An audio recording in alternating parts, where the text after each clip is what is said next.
जय जय रघुवीर समर्थ।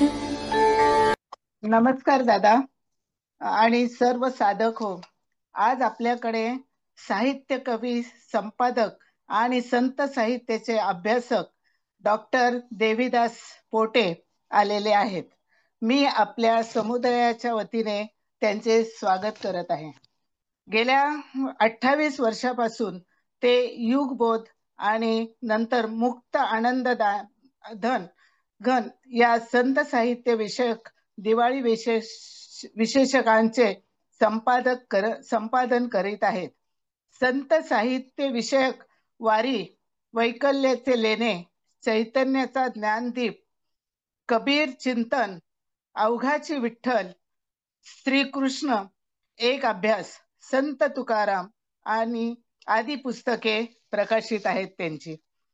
होळकरशाही आणि अहिल्याबाई होळकर या ऐतिहासिक विषयावर महाराष्ट्र शासन द्वारा प्रकाशित 10 खंड आणि महेश्वराच्या घाटावरून साहित्यबाईंचा, वेद अहिल्यांचा आदी ग्रंथ प्रकाशित आहेत. याच विषयात त्यांनी डॉक्टरेट पदवी संपादन केलेली आहे. जय जय रघुवीर समर्थ, अवघाची राम, अवघाची गणेश, अहिल्याबाई समजून घेताना होळकर शाहीतील 3 रत्ने हे आगामी ग्रंथ आहेत त्यांचे. उत्कृष्ट दिवाळी अंकाचे 45हून अधिक पुरस्कार त्यांना मिळाले आहेत. उत्कृष्ट संपादन पुरस्कार मिळाले. महाराष्ट्र साहित्य सभा इंदूर या संस्थेच्या शारदोत्सव साहित्य संमेलन कार्यक्रमात 2022ला त्यांची अध्यक्षपदी निवड झाली. विक्रीकर विभाग, महाराष्ट्र शासन येथून सहाय्यक विक्रीकर आयुक्त या पदावरून ते निवृत्त झाले. महाराष्ट्र टाइम्स, सकाळ, अग्रवन या नियतकालिकातून संत साहित्य विषयक लेख, स्तंभ लेखनाचे कार्य त्यांनी केले. तसेच डॉक्टर पोटे यांना विविध संस्थांद्वारे सामाजिक कार्य, विविध मान्यवर संस्थांद्वारे 20हून अधिक सन्मान पुरस्कार मिळाले आहेत. मी माननीय पोटे यांना विनंती करते की त्यांनी ग्रंथराज दासबोधातील काही मोती वेचून आम्हा साधकांना मार्गदर्शन करावे ही विनंती. सर्वांना नमस्कार. जय जय रघुवीर समर्थ. श्री समर्थ रामदास स्वामींचं स्वतः सिद्ध रूप आणि स्वरूप म्हणजे दासबोध.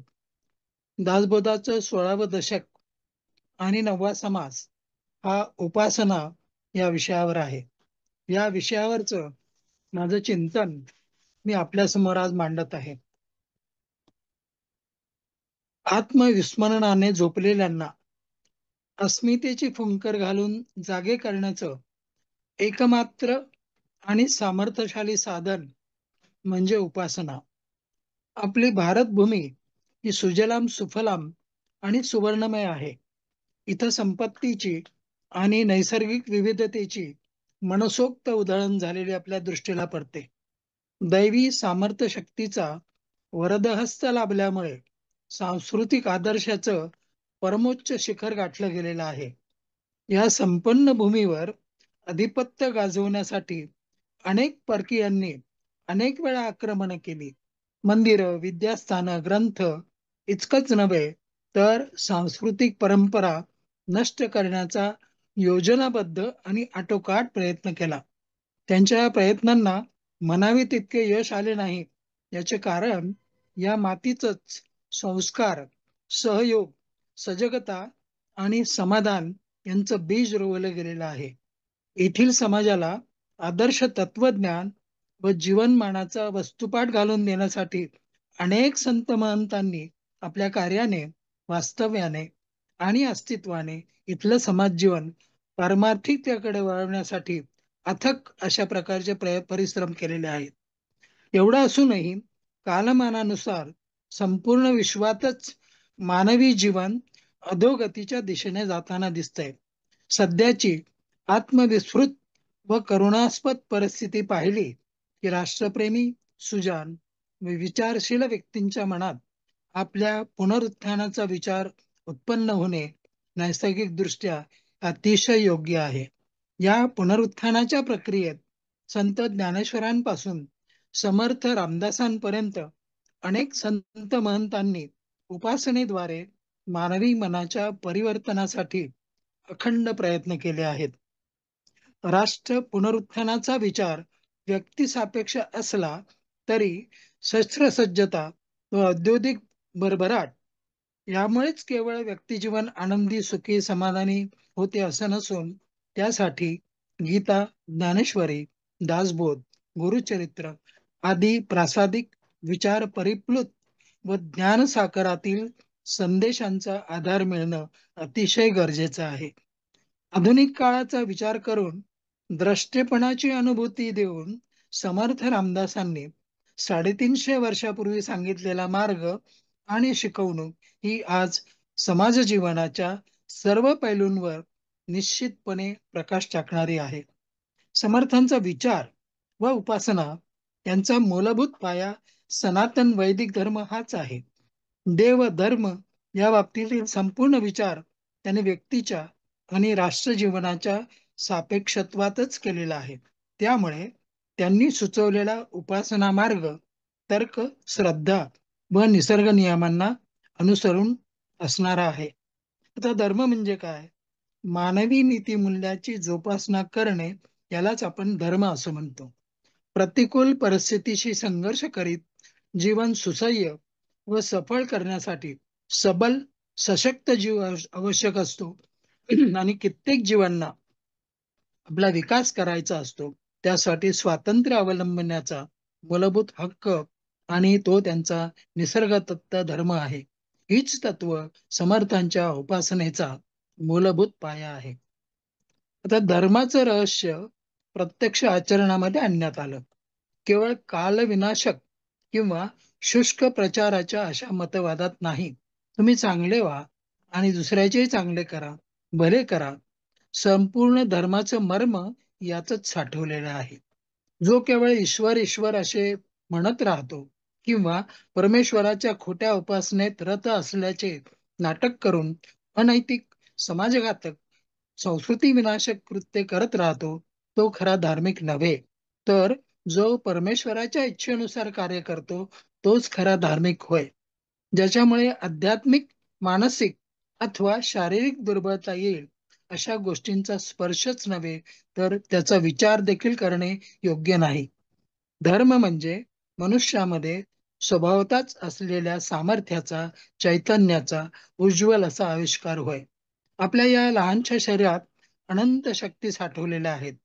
त्यांचा योग्य जागी आणि योग्य वेळी उपयोग करून आपलं जीवन आदर्शवत करणे, इतरांना सुसह्य करणे आणि चैतन्यमय बनवणे म्हणजे धर्म होय. धर्माचा मूलभूत उद्देश मानवाला सुखी करण्याचा आहे. परंतु पुढच्या जन्मी सुखी व्हायचं आहे या कल्पनेतून या जन्मी दुःख भोगत राहणे हे देखील शहाणपणाचे नाही. याच जन्मी, याच क्षणापासून आपण सुखी झालं पाहिजे. ज्या धर्माच्या द्वारे हे साध्य होत असेल तोच आपल्यासाठी उपयुक्त धर्म आहे. हा धर्माचा आशय जाणून घेण्यासाठी, त्याप्रमाणे वर्तन करण्यासाठी शिक्षणाची अतिशय गरज आहे. हे शिक्षण म्हणजे केवळ पुस्तकी ज्ञान किंवा वाचन करणे किंवा विविध प्रकारचे ज्ञान संपादन करणे नव्हे, तर ज्या शिक्षणाच्या माध्यमातून इच्छाशक्तीचा प्रवाह तसेच अभिव्यक्ती आपल्या ताब्यात येतात आणि त्याप्रमाणे फलद्रूप होतात, तेच खरे शिक्षण होय.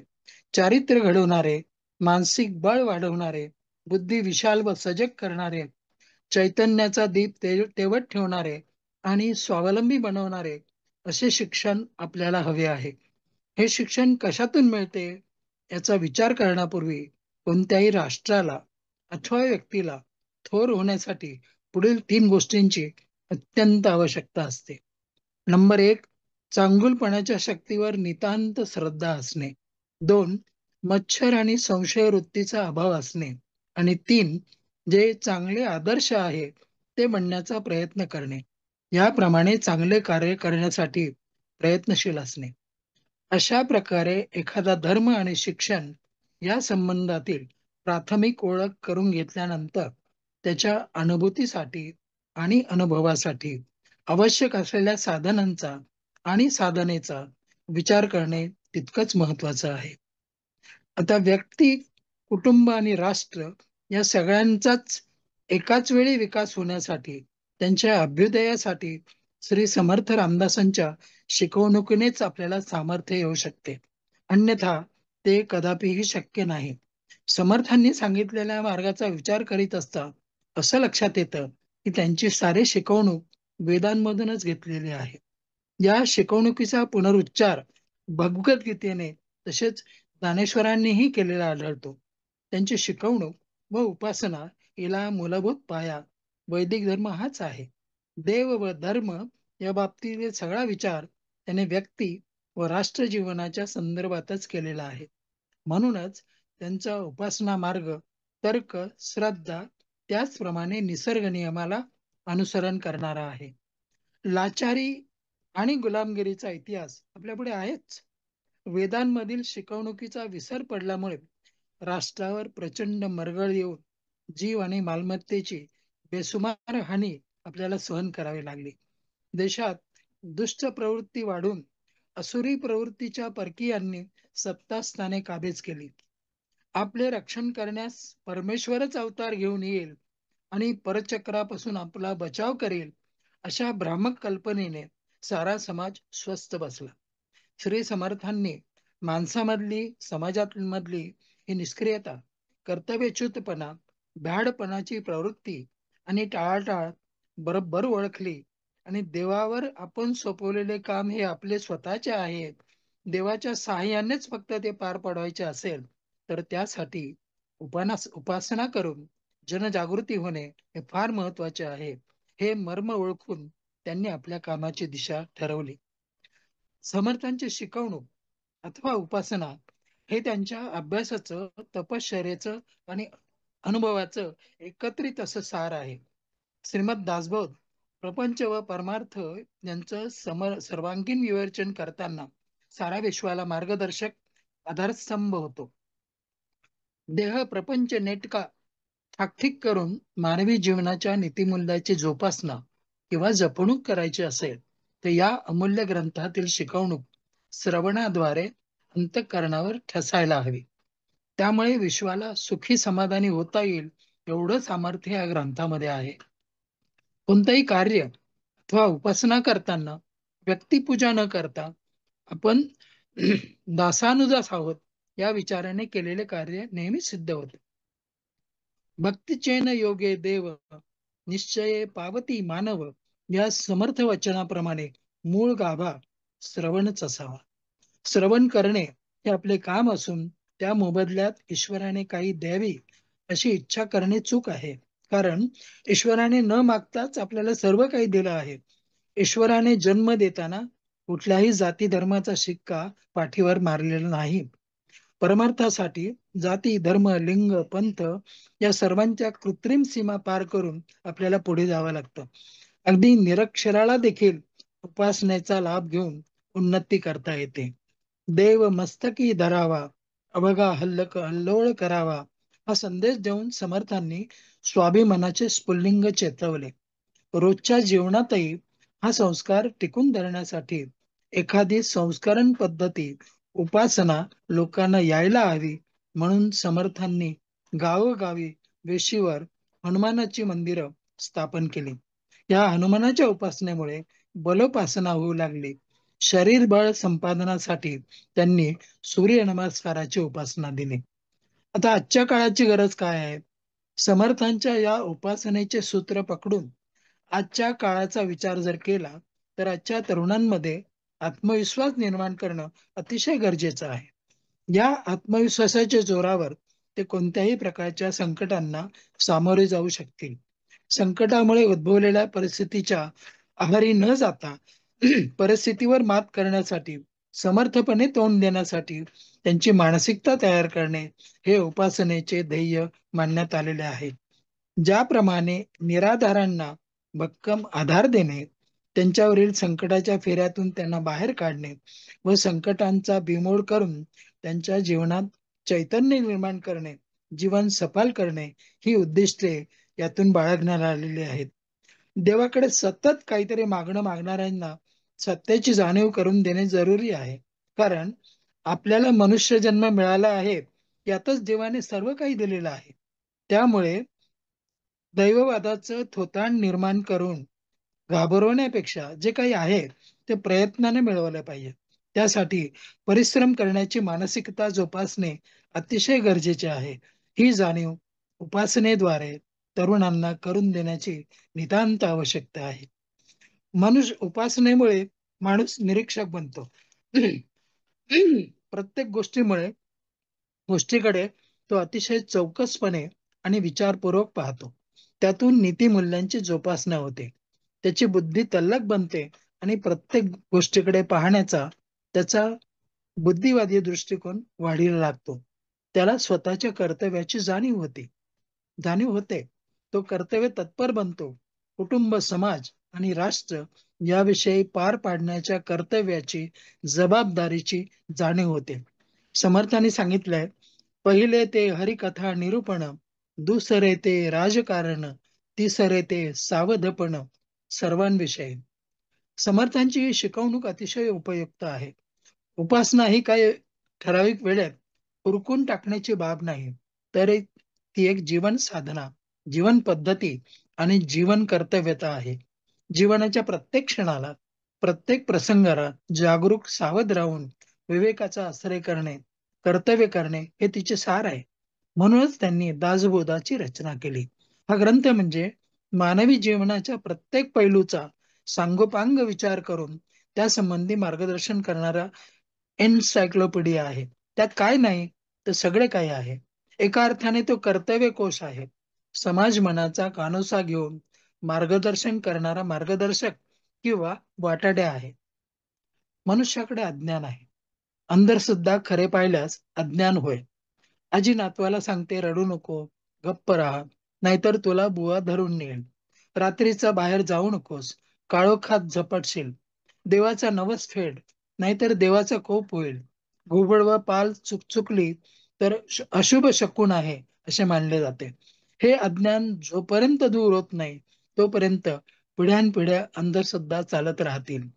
मंतरलेला ताईत किंवा दोरा बांधला तर भूत अथवा करणीची बाधा होत नाही, आजारपण येत नाही, अशी एक बाबडी समजूत असते. कारण येथे ज्ञानाचा अभाव आहे. श्रवणातून अज्ञान दूर झाले की अंधश्रद्धा निर्मूलन आपोआप होते. या विषयासंदर्भातच मार्गदर्शन व्हायला पाहिजे. ज्या काही काल्पनिक समजुती आहे त्याचा आपणच शोध घ्यावा, अवलोकन करावे आणि श्रवणातून अंतरी ठसले म्हणजे भ्रामक गोष्टी किंवा कल्पना आपोआप नष्ट होतील. निरूपणात या सर्व परिणामांचा दृष्टिकोन असणे अतिशय महत्वाचे आहे. लहान वय ही सुसंस्काराची उत्तम संधी आहे. ईश्वराचे निर्विकारी किंवा निष्पाप सगुण रूप म्हणजे मुलं. बाल म्हणजे बलवंत, बलसंपन्न आणि बलोपासक मूल. जीवनाचा मुळारंभच श्री गणेशा, तोच कुळाचा उद्धार करणारा, वंशवृद्धी करणारा, शुद्ध परंपरा टिकवणारा असतो. मुलं ही कुटुंब, गाव, समाज व राष्ट्र यांचे आधारस्तंभ असतात. ही जाणीव ठेवून त्यांच्यावर उत्तम संस्कार होणं अतिशय महत्वाचं आहे. अशी संस्कारक्षम मुलं बालपणापासूनच विघातक प्रवृत्तींपासून आणि अज्ञानापासून दूर राहतात. स्तोत्रांचे पठण आणि नित्य उपासना ही संस्काराची सोपी साधनं आहेत. ही मुलं आई वडील, गुरुजन, आप्त, पाहुणे आणि मान्यवरांचा आदर ठेवून अतिशय नम्रपणे वागतात.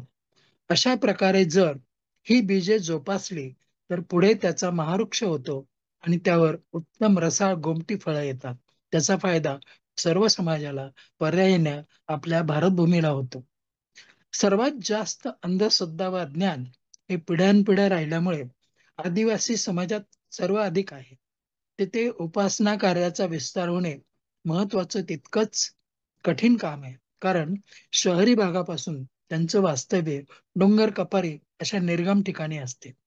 त्यांचा वेळ व शक्ती उपजीविकेसाठी दिवसभर कष्ट करण्यात खर्च होते. देवदेवस्की, मंत्र तंत्र, जादूटोणा यांचा त्यांच्यावर अतोनात पगडा पिढ्यानपिढ्या आहे. दारिद्र्य तर त्यांच्या पाचवीला पुजलेला आहे. अशा पेचात सापडलेल्यांना उत्तम करण्यासाठी प्रत्यक्ष आदिवासी पाड्यावरच जायला हवं. सुरुवातीला 2-4 जण येतील, नंतर हळूहळू संपूर्ण पाडा बैठकीला येतो. केवळ उपासना व निरूपणातूनच त्यांचे जीवन सुखी, समाधानी, कर्तव्य तत्पर व आनंदी होऊ शकते. निरक्षरता घालवण्यासाठी साक्षरतेचे वर्ग सुरू करणेही महत्वाचे आहे. कारण साक्षरतेमुळे अज्ञान, अंधश्रद्धा हे मानवी जीवनाचे महान शत्रू लोप पाहू शकतात. दासबोध आणि मनाचे श्लोक ही जीवनाचं महान तत्वज्ञान आणि आदर्श समाज घटक बनण्यासाठी उपयुक्त अशा प्रकारची गुरुकिल्ली आहे. साक्षरतेबरोबरच बलवान व शक्तिमान असल्यास आपले प्रश्न आपल्यालाच सोडवता येतात. देहाच्या संवर्धनाबरोबर नेटक्या प्रपंचाची देखील आवश्यकता आहे. या विचाराचे धर्मचक्र फिरवून जनजागरणाची अत्यंत निकड आहे. समाजाची संघटना बांधण्यासाठी भेद दूर केले पाहिजे. कारण परमेश्वराच्या दारी भेद असूच शकत नाही.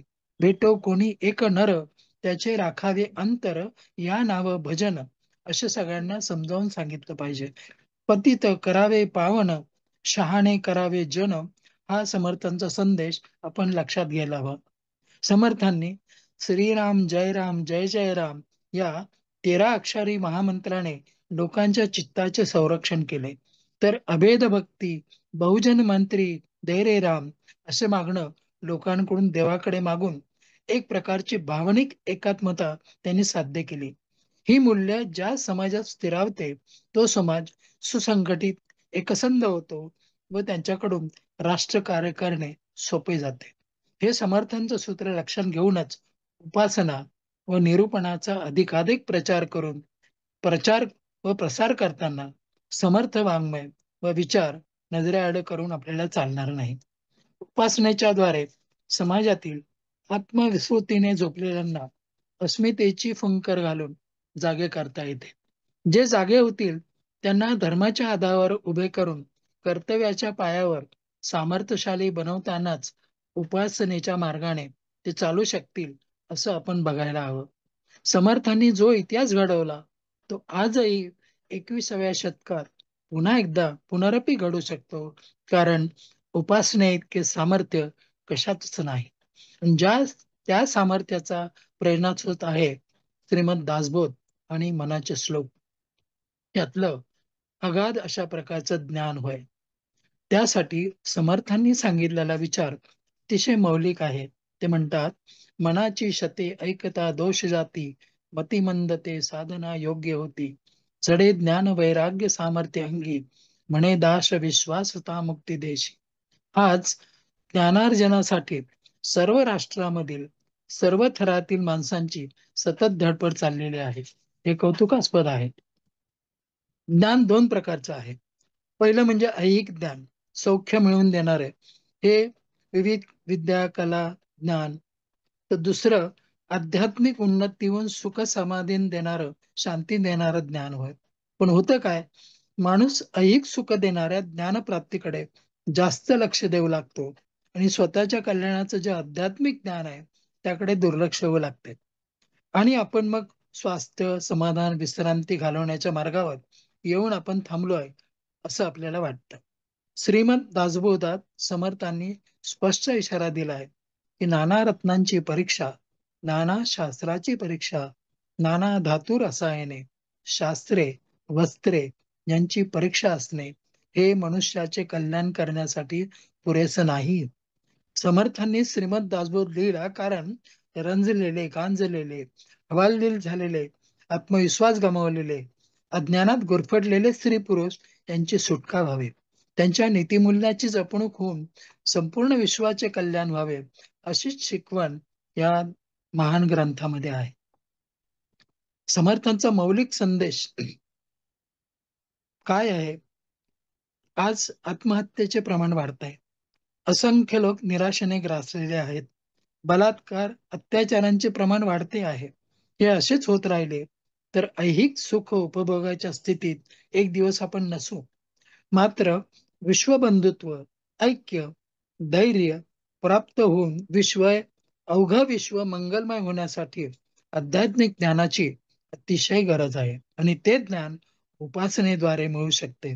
म्हणूनच समर्थांनी दिलेला मौलिक संदेश आपण सर्वांनी कायमस्वरूपी लक्षात ठेवला पाहिजे.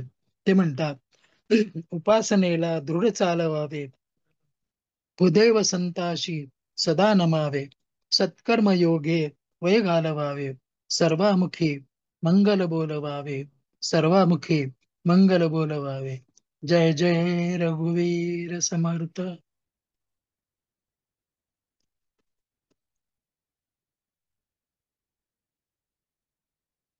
खूप छान दादा. सरिताताई.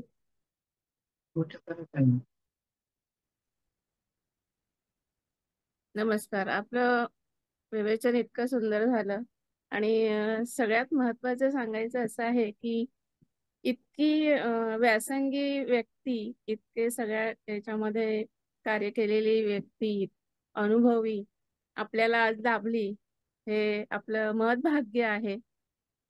आणि दासबोधातील मोती आपण आज आठवा दिवस आहे वाटतं म्हणून ऐकतो आहे. खूपच सुंदर सुंदर वक्त्यांनी येऊन इथे आपल्याला मार्गदर्शन केलं आणि छानच वाटतं. आणि आजही खूपच सुंदर आपण हे उपासना हा जो मोती आपण घेतला आणि त्याच्यावर आपलं जे विवेचन झालं ते म्हणजे सांगोपांग झालं असं मला वाटतं की सर्वच मुद्दे त्यामध्ये आले आणि खूपच छान मार्गदर्शन झालं आम्हाला. अगदी ऐकतच राहावं असं वाटत होतं, मंत्रमुग्ध झालो होतो आम्ही. खूपच छान. धन्यवाद दादा, धन्यवाद. असं ग्रुपच्या तर्फे मी आपले आभार मानते आणि आपण पुन्हा पुन्हा यावं आणि आम्हाला मार्गदर्शन करावं असंच ऐकायला, म्हणजे तुमची सुमधुर वाणी आम्हाला ऐकायला मिळावी आणि त्या ज्ञानसागरात आम्हाला अगदी अखंड डुंबता यावं अशी अपेक्षा. धन्यवाद दादा, धन्यवाद. नमस्कार. नमस्कार. बंद.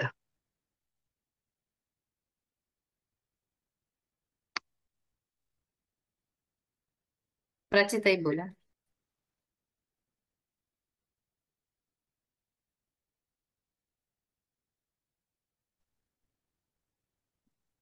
नमस्कार दादा. आपलं उपासना या विषयावरचं विवेचन खूप छान झालं. ऐकू आलं ना माझं? आपले खूप खूप आभार दादा. आपण धन्यवाद. उपासना या म्हणजे उपासना या विषयावरचं विवेचन खूप छान झालं. छान सगळे मुद्दे तुम्ही त्याच्यामध्ये कव्हर केले. खूप छान वाटलं ऐकायला आणि स्पष्ट आणि सुंदर सुमधुर होतं आपलं बोलणं.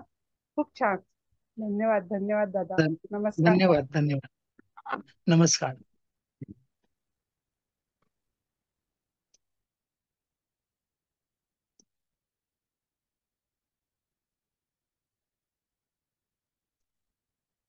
मी रोहिणी बोलते. दादा, आपण आज जो आपल्यासाठी जो धर्म चांगला आहे तो तुम्ही आपल्या आचरणे हा एक तुम्ही सांगितलं आणि चांगले कार्य करण्यासाठी आपण सतत प्रयत्नशील असायला हवं ते एक सांगितलं. आणि व्यक्तिपूजा न करता आपण श्रवण करून त्या ह्याच्यामध्ये कसं आपण श्रवण करून त्या भक्तीचं आचरण करावं किंवा काय असं तुम्ही सांगितलं. आणि सूर्य नमस्काराची शरीरासाठी उपासना सांगितलीत आपण, ती पण छान वाटलं. मोठ्यांचे अवलोकन लहान मुलं करतात, तर आपण कसं असावं, आपल्यामध्ये संस्कार असतील तर मुलांमध्ये ते उतरतात, हे एक आपण सांगितलं. खूप खूप धन्यवाद दादा. नमस्कार. धन्यवाद.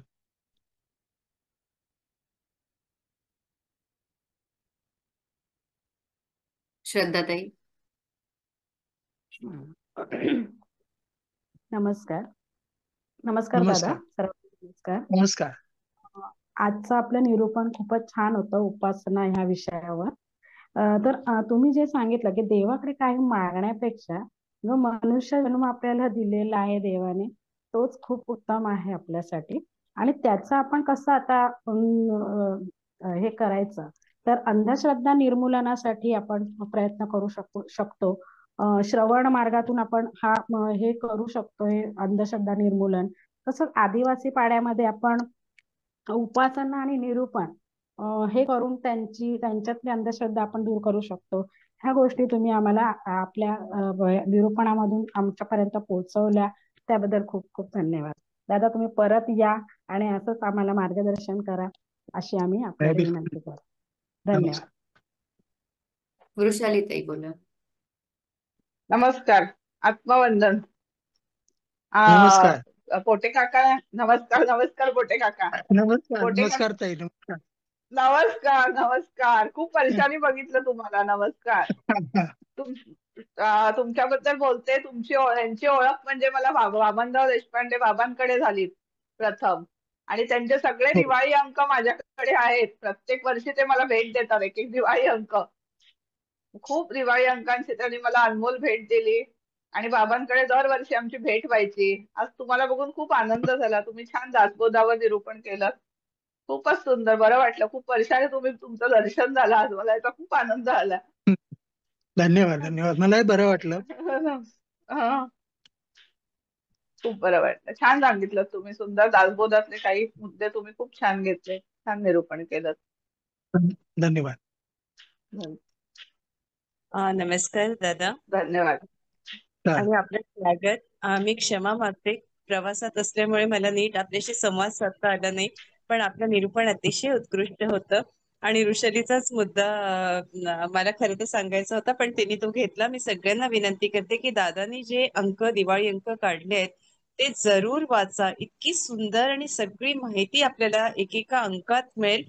त्यांचा एक एक अंक म्हणजे एक एक मोती आहे.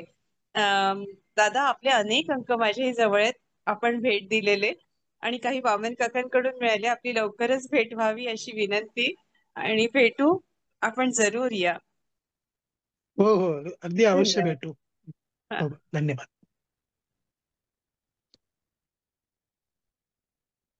सोबत आहे. कोटी कोटी नमन दादा.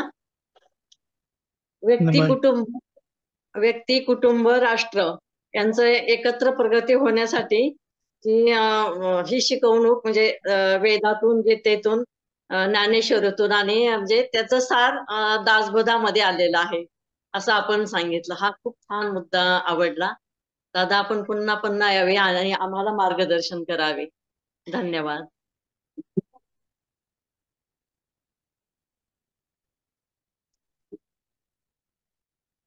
अनुपमा ताई.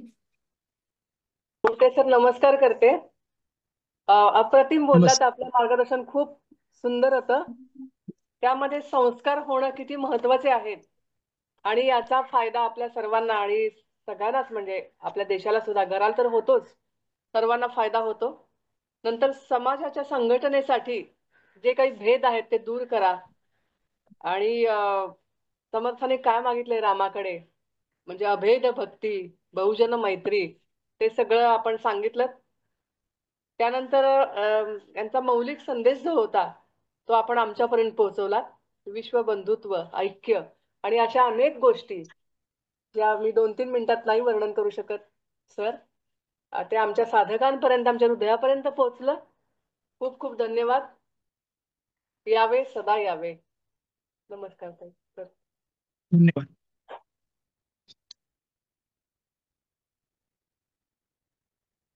आपण या कार्यक्रमाची सांगता इथेच करत आहोत. धन्यवाद सर्वांना. नमस्कार. नमस्कार पोटे काका.